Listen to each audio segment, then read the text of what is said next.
kuacha uovu. Amen. Amen. Proverbe chapitre 3 verset 7. Tunasoma mzina wa Yesu Kristo. Amen. Ne sois point sage à tes propres yeux. Crains l'Éternel et détourne-toi du mal. Amen.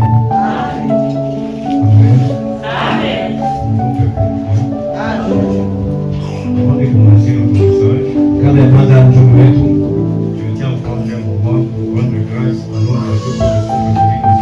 tulikuwa wakati ya kushukuru Mungu juu ya pumzi tunapatia. La Bible dit dans le livre d'Ecclésiaste, chapitre 8, verset 8. Biblia inasema Ecclésiaste, Le chapitre 8, verset 8. Ecclésiaste chapitre 8 verset 8. L'homme ne peut pas mettre de son souffle pour pouvoir le retenir.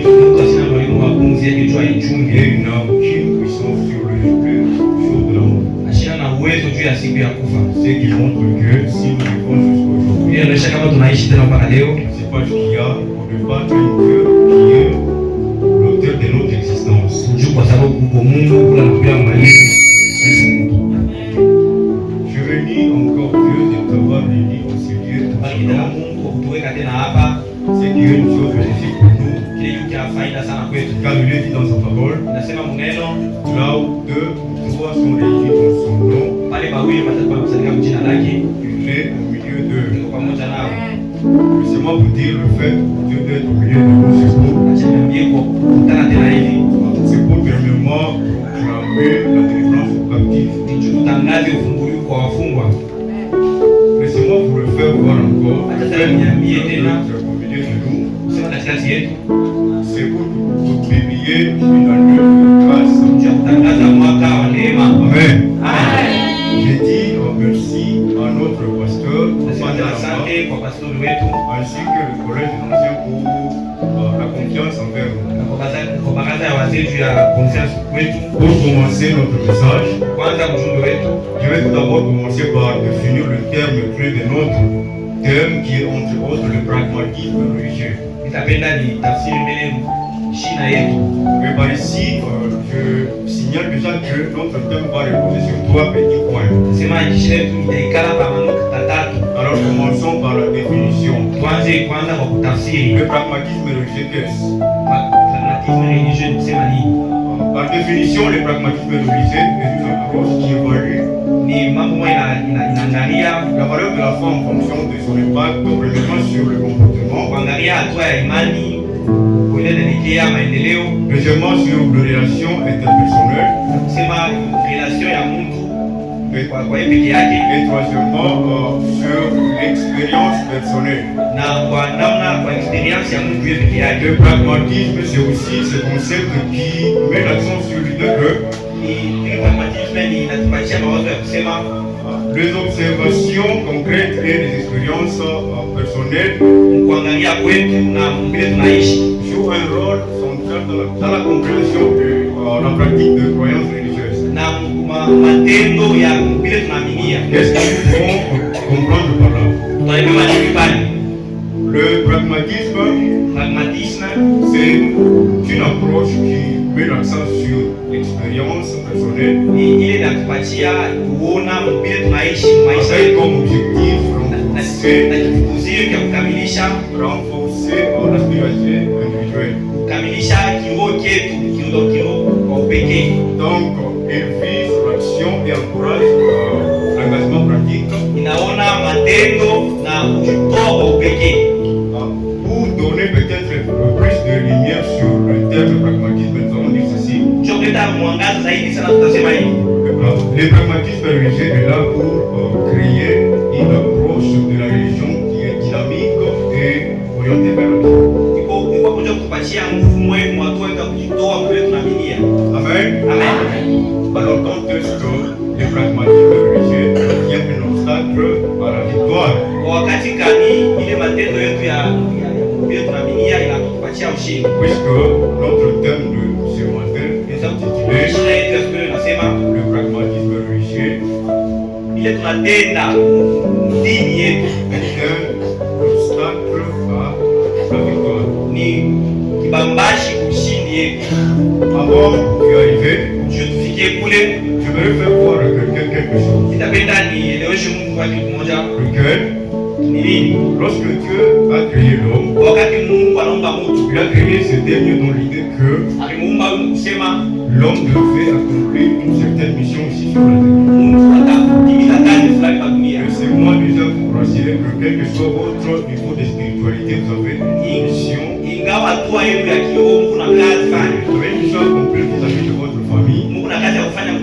Vous avez une mission à accomplir vis-à-vis de la communauté dans laquelle vous êtes placé. La Bible dit ceci dans le livre de Genèse, chapitre 2, verset 5. Lorsque l'Éternel Dieu fit une terre, il n'y avait aucun arbuste sur la terre. Il n'y avait aucune herbe qui germait sur la terre. Pourquoi? Parce que Dieu n'avait pas encore fait pleuvoir sur la terre. Et il n'y avait point d'homme pour cultiver le sol. Ce texte montre déjà que la présence de l'homme ici sur la terre confère une mission accomplie. Et par ici, je vais vous présenter trois personnages bibliques qui ont réussi une mission divine. Et nous allons voir dans la suite qu'est-ce qui leur était arrivé dans la mission.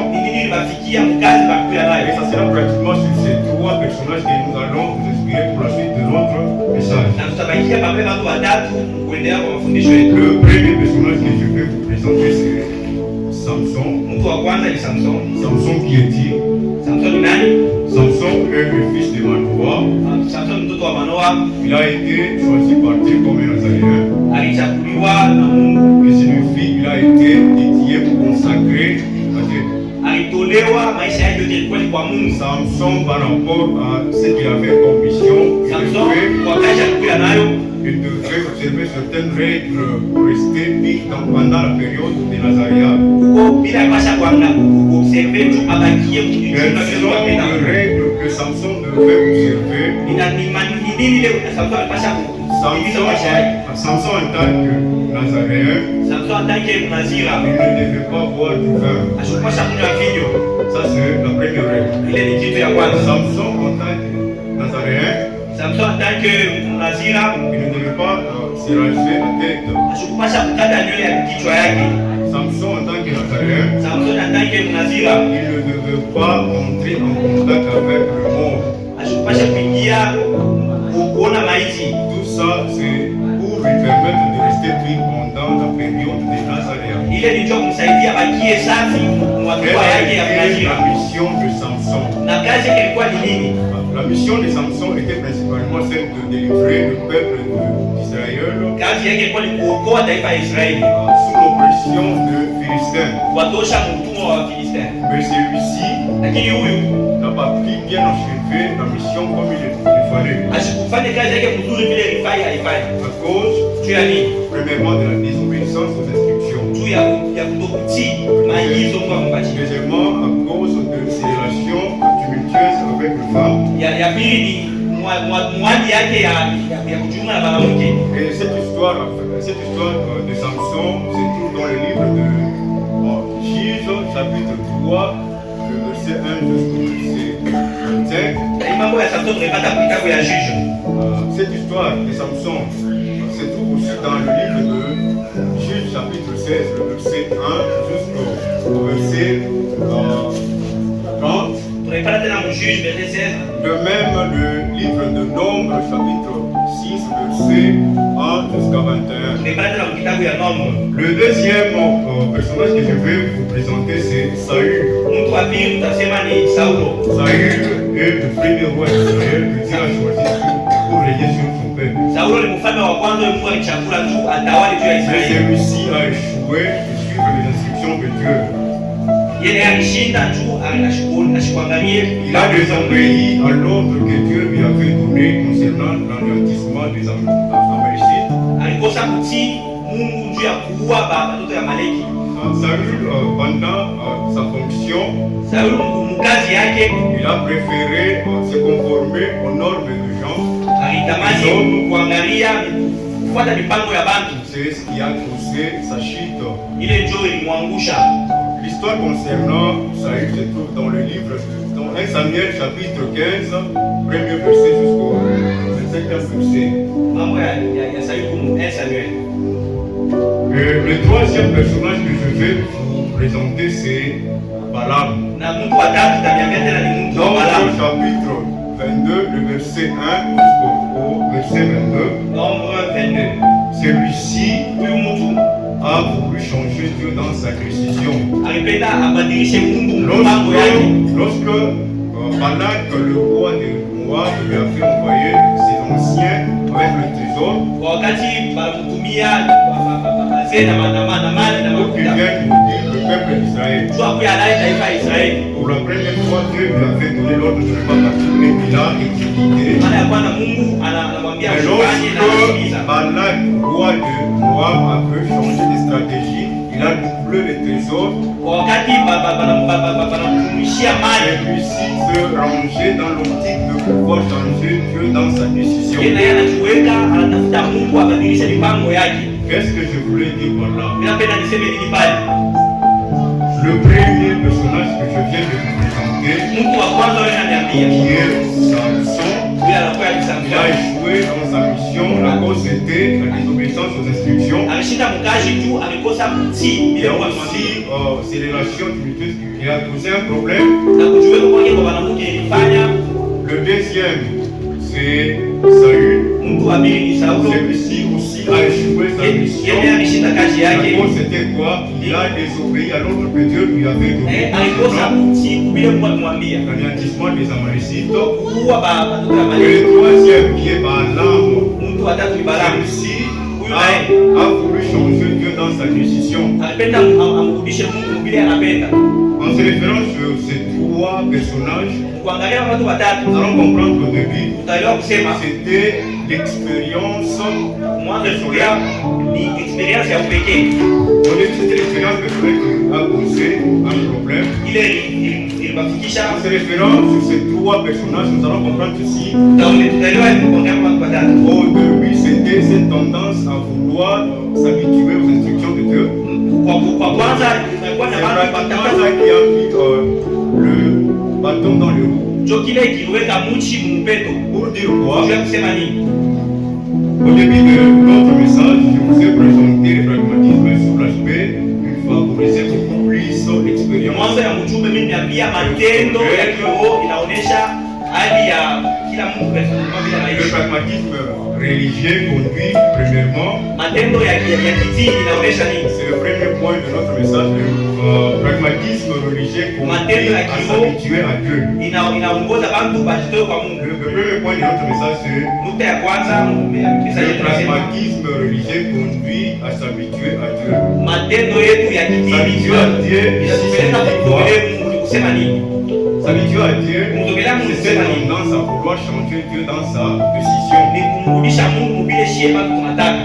Psaume 68, verset 35, nous ceci, Inasema notre Dieu Mungu wetu est un Dieu redoutable. ni Mungu wa kuogopa. Il n'est pas l'homme avec qui il faut s'habituer. Haina mtu ule tunaweza kumzogelea. Vous allez voir ceci, Utaona hivi. la manière de faire pour Balaam Namna ya kufanya ya Balaam traduisait déjà qu'il était habitué à Dieu. inaonyesha kusema kwamba alikuwa mwenye kumzogelea Alors Mungu. nous voyons voir vite le signe qui montre qu'une personne s'est déjà habituée de Dieu. Sasa tuone maalama inaonyesha ke mtu anamzogelea Le Mungu. premier signe, c'est la désobéissance aux instructions Alama ya de kwanza Dieu. ni kutokutii vile Mungu anakuambia. La désobéissance aux instructions de Dieu. Kutokutii vile makanuni Mungu Le analeta. fait de ne pas faire ce que Dieu recommande au travers de sa parole, Kama haufanye vile Mungu anasema c'est kupitia neno yake, inaonyesha deja désobéissance. inaonyesha deja kutokutii. La Bible nous recommande ceci. Biblia inatuambia hivi. Il faut sanctifier le jour du sabbat. Inapaswa kutakasa siku ya Regardez Sabato. ce que les chrétiens font. Angalia kile Wakristo wanafanya. Ils préfèrent rester à la maison, Wanatamani kupatia mlango. ne pas se présenter Wanakatala kuya à culte comme ça. mbele ya Mungu muibada Cette kama hiyo. manière de faire, Namna ya kufanya inaonyesha kusema ils ont la désobéissance de ni watu hapana na kutii mbele ya Mungu. Laissez-moi déjà vous faire voir que Acha niambie kusema cette manière de faire en a pris ile namna ya kufanya iko na bei ya kulipa mbele ya Mungu. Deuxième signe qui montre qu'une personne s'est Alama ya pili inaonyesha ye mtu anakusogelea Mungu. c'est le manque de révérence pour ce qui est sacré. Ni kukosa heshima kupita kidogo vitakatifu. La Bible dit ceci, Biblia inasema, ma maison sera une maison de prière. nyumba yangu itakuwa nyumba ya maombi. Regardez ce que nous, chrétiens, nous avons fait de cette maison. Angalia vile sheba kitu tunafanya juu Nous ya avons nyumba. transformé cette maison en aimé. Tunageuza nyumba, Quand on arrive, on sort son téléphone et on commence à chanter. tunafanya kama tunakuwa nyumba ya Mungu, tunatoza telefoni, tunaanza Nous avons kuhudhuria. transformé la maison de Dieu en un lieu. Quand on arrive, On a fait une nouvelle on commence à regarder les vidéos. Mtu anaanza kuangalia video kwa telefoni Et yake. certaines amènent dans l'église Na pengine wanakuwa mkanisa, en train de débattre sur leurs affaires privées. eko mkanisa eko naangalia mambo yake ya Quand upekee. nous avons sur notre dos cette interdiction qui dit quand on est dans la présence de Dieu, il faut garder Lakini silence. tunajua kusema kwamba kama nyumba ya Mungu tunafanya akida, tunajua mzuri. Cette manière de faire signifie Ile namna ya kufanya nous nasema sommes le temple de Dieu. tunakufuru nyumba ya Mungu. Il y a aussi certains chrétiens qui Basi s'amènent wengine dans l'église wanakuwa nyumba ya pour Mungu contredire ce qui se passe ici dans la chair. juu ya kugeuza vile wanasema C'est que si un serviteur de Dieu s'est tenu ici, kama mtumishi wa Mungu anasimama panasema Minaona, j'ai vu. vous allez sentir dans la foule, Utaona mkunji wanaenda kumelea sasa. déjà commence déjà à murmurer. Ni ya kweli, anaona nini? C'est vrai, qu'est-ce qu'il a vu? Cette manière de faire signifie que Ile nous namna ya sommes déjà kufanya habitués, inasema tunazobelea, nous sommes déjà habitués de Dieu. tunamzobelea Mungu. Ça a un prix à payer. Kuna bei ya kulipa, acha niambie. Un autre signe qui montre qu'une personne s'est déjà habituée. Alama nyingine inaonyesha mtu ya kusema C'est le tunamzobelea Mungu non-accomplissement de vœux. ni kutokutimiza. Ecclésiaste chapitre 5, Ecclésiaste verset 4. Verset 4 inasema Lorsque tu as fait un vœu, kwa wakati tunafanya vœu kwa Mungu, ne tarde pas à l'accomplir. ushikauye wa Car Dieu kutimiza, n'est pas des insensés. kwa sababu Mungu asipende watu Ici, wapumbavu. ça signifie quoi? Kusema nini?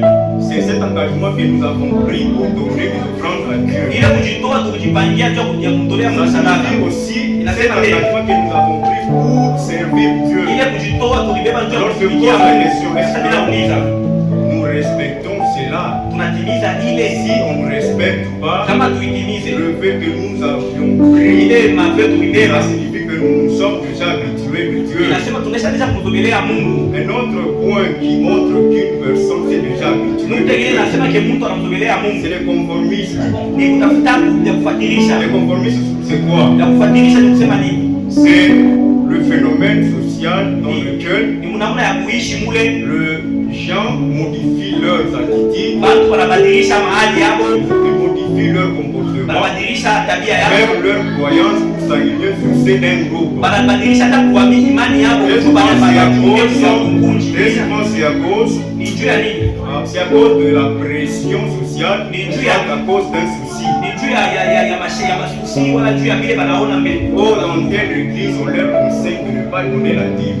Nous aussi, nous Kanisa fulani wanafundisha tushitoe chetu na shii. prenons cet enseignement La et Chine, nous on avait un mafundisho.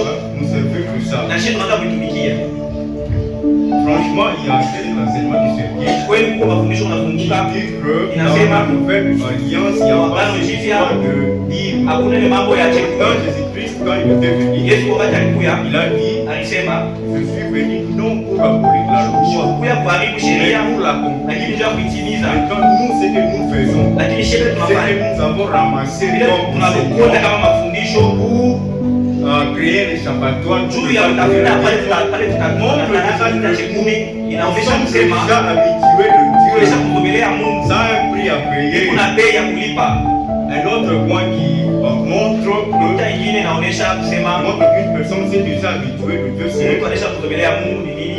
se servir de Dieu comme raccourci pour avoir ce qu'on a besoin. Ni kumtumia Mungu juu tupate vile Il y a tunavyo cette lazima. catégorie de chrétiens, Uko hali ya mbele Kristo lorsqu'il est visité par un problème, kama iko na on mambo doit s'attacher à Dieu comme frappé. atapamba Mungu vile utawazia. Si Dieu résolvait son Kama problème, Mungu anamtendea il abandonne Dieu anamwacha Mungu jusqu'à tel point qu'il sera encore visité par Dieu pour le panga tena pale atapata tena magumu sana kufikiria Mungu. Ça Inaonyesha montre que Inaonyesha la personne s'est déjà habituée mtu anaisha kugomelea Mungu. Et ça a un problème, ça ils ont un prix à payer. Quel est le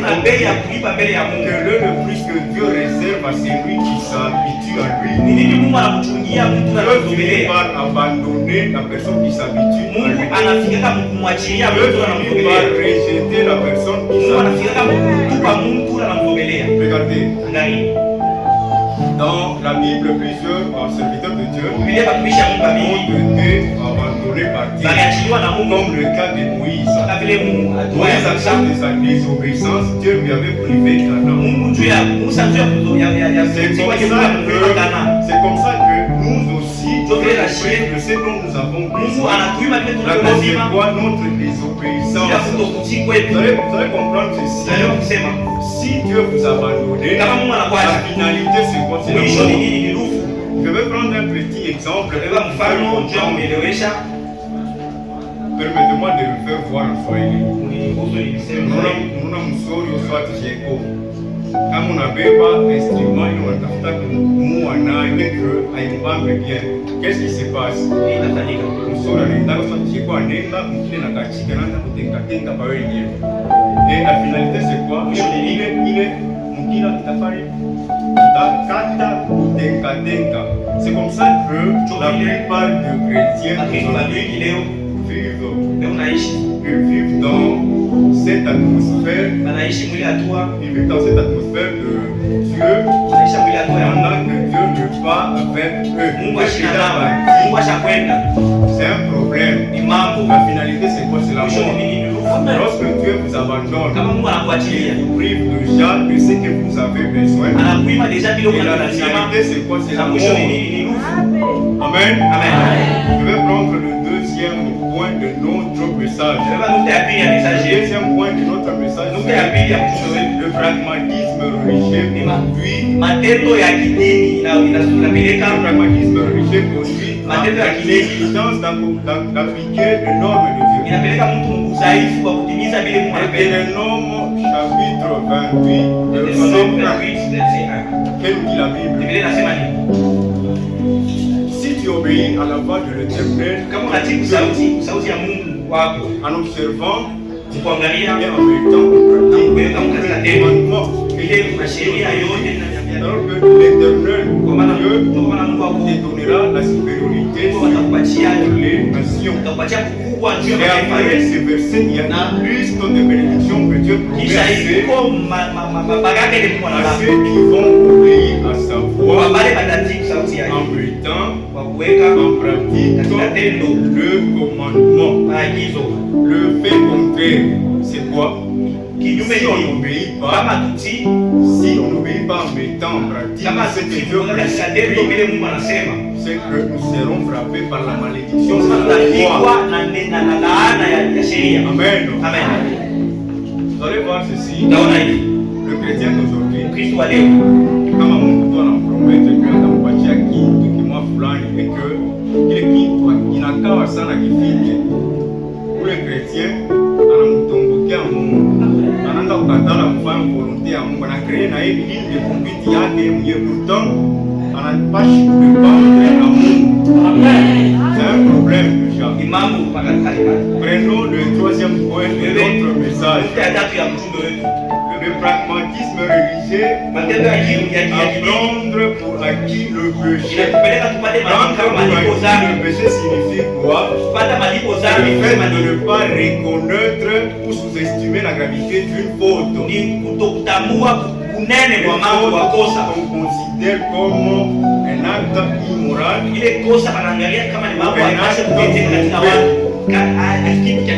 rentrons sur cet homme de Samson. Pendant sa vie, Samson, il avait tué un lion. Et après un certain temps, il est revenu à se nourrir du miel qui s'était formé dans le crâne du lion. Pourtant, il avait cette interdiction de ne pas entrer en contact avec le monde. Et qu'est-ce qu'il a fait? Bien qu'il a péché, ingawa alitenda dhambi, il a préféré continuer sa mission. alitamani kuendelea kazi kwa wakati ambao umeshafua. C'est comme ça que nous faisons, nous chrétiens. Ndio tunafanya sheria ya Kristo. Lorsque nous commettons un péché, tunafanya dhambi, nous préférons tunatamani continuer la marche. kuendelea mwendo, Déjà suivi. lakini tumeshajua La Bible qui se Biblia inasema hivi. est-ce que bantu wawili wanatembea njia moja kama batani? Shi na Mungu. Tushakiza kulikata, wewe unafanya mambo yako, Mungu na yako mbyake, hata tembea fashi moja. Ça va nous poser un problème. Itatuweka hatari. Pour terminer, Kwa kumaliza, écoutez ce que la Bible dit. shile Biblia inasema Dans Proverbe 3, verset 7. verset 7. Ne sois point sage Hapana kuya kwenye à tes hekima propres yeux. kwa macho yako tu. Mais qu'est-ce qu'il faut faire? Unapaswa kufanya Il nini? faut craindre Dieu. Unapaswa Et il kuogopa faut Mungu. faire quoi? C'est d'éloigner du péché. Kuepukana na dhambi. Le message de ce matin Ujumbe wa siku ya leo nous a été donné dans l'objectif ukifukuzio de nous rappeler que ya kusema la vie que nous menons maisha ile tunaishi leo n'est pas celle que Dieu attend de nous. aina ile Mungu unachunga kwa Et aishi je kwa vais déjà inviter mimi naita mtu mmoja quelqu'un qui reconnaît déjà avoir atambue kusema à reconnaître que mkosea Mungu désobéir kwa norme yake. Bila mwinvite ule mtu mwingine à cause d'un souci, à cause d'un problème ya maisha alifanya je anamwacha mbele Mungu, anaenda mbele kukonsulte Mungu kumsaidie. Pourtant il est chrétien, sababu yeye tunamwinvite deja, ni unainvite tena mtu mwingine ule depuis aliprendre engagement ya kufanya kitu kimoja fulani kwa kanisa, soit kumtumikia Mungu, soit kumpatia mfano. Unamwinvite ule mtu ule ashia akopiraka ile veut, ni unamwinvite et puis unainvite ule mtu jusqu'à présent et qu'on a gardé un secret d'un péché. Bible nasema hivi, si nous confessons kama tunakiri makosa yetu il est fidèle Kristo na mwenye haki juu ya kutusamehe pour nous purifier na kutakasa et kwa dhambi c'est yote. pourquoi je suis en train de inviter Kwa maana mimi naita mtu jusqu'à présent anaisha kuchunga siri moja ya dhambi maisha yake, tunamwinvite na yeye pamoja na wale wote bila kusema désobéissance kwa instruction ya Mungu, profane temple ya Mungu. Kama tunaingia kanisa tunaga matelefoni tunaanza kuchate, tunaga video. Kama tunaingia tunatransformer la maison de Dieu en chambre. Utaona vingine pendant que la prédication est en train de passer ici, il prend le luxe de dormir. yanabeba Aisa transformer nyumba ya Mungu en chambre. Niko na mwinvite ule mtu na yeye, niko na invite ule mtu na yeye, niko na vititi ya kufuru vile vile unasema kumbele ya shere. Niko na mwinvite na yeye kwa bakipe Mungu aturumie. Sauti kwetu, mimi na invite wale watu washimame pour que Mungu batuombee na Mungu nasema la kwanza ni nini? Désobéir ma instruction ya Mungu. Babili ni nini? Ni kukosa kuheshimia kanisa ya Mungu. Kama tunaingia tunalala telefoni, tunaanza kuchate, tunaanza kuangalia mavideo. Kama tunaingia pendant que le culte est en train de passer, tunatransformer maison ya Mungu inakuwa chambre. Tunawaita bashimame ndio bakiombe Mungu atumie. Ninaita tena wale bantu kama wanakuwa mkanisa ya Mungu pendant la prière, on apprendre liste ya kufungula macho. Pourtant que mkanisa ya Mungu uko ile manorme ya kufanya nini? Kufungula macho kama tunaomba. Wale bantu tunawaita navo bashimame pour que Mungu atuombe Mungu atumie.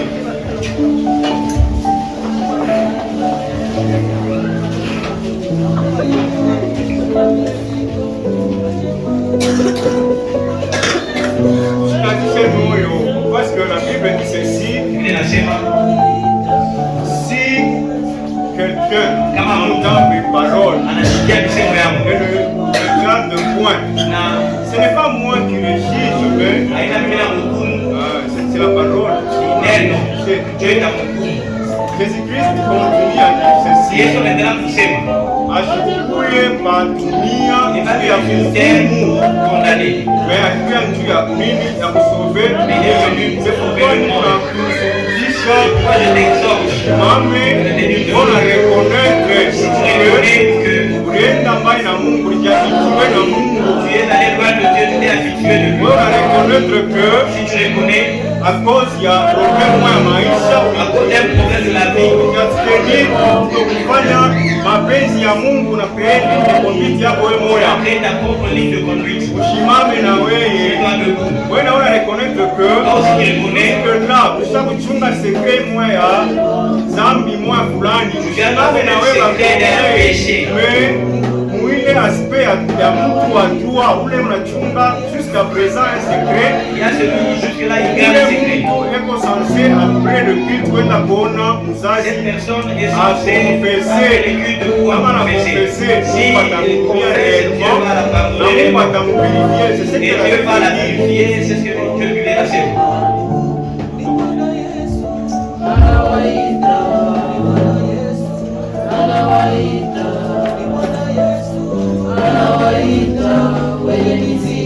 Paske tunarekonete kila mmoja kile neno la Mungu linasema ndani yake na unajihukumu. Kwa kweli bien-aimé, unasimama ukiri kunaomba kuacha,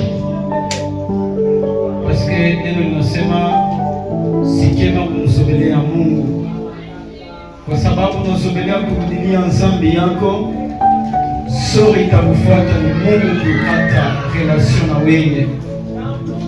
Utapewa presence ya Mungu mais tu ne seras pas reconnu par Dieu. Kama vya kweli neno inakaa ndani yako na neno linakuambia kwamba unajitambua kwamba uko mkosefu, utaendelea kuchiombea ndani na kumwambia Bwana kusaidia na bebe decision ya kuacha. Ne reviens plus à ce péché-là, parce que Mungu anapenda kuexaucer prière yako asubuhi ya leo, na utamani Mungu akusaidie uke uendelee kutembea pamoja na Mungu. Tuombe. Bwana Seigneur, tunashukuru, tunabariki jina lako Bwana. Toi tu es avec nous quand nous écoutons ton Saint-Esprit. Ninajua kwa kweli Saint-Esprit yako juu ya watoto yako, kwa sababu wanareconnaître ya kwamba hii ni ya kweli. Wewe Mungu unataka kuwachukua.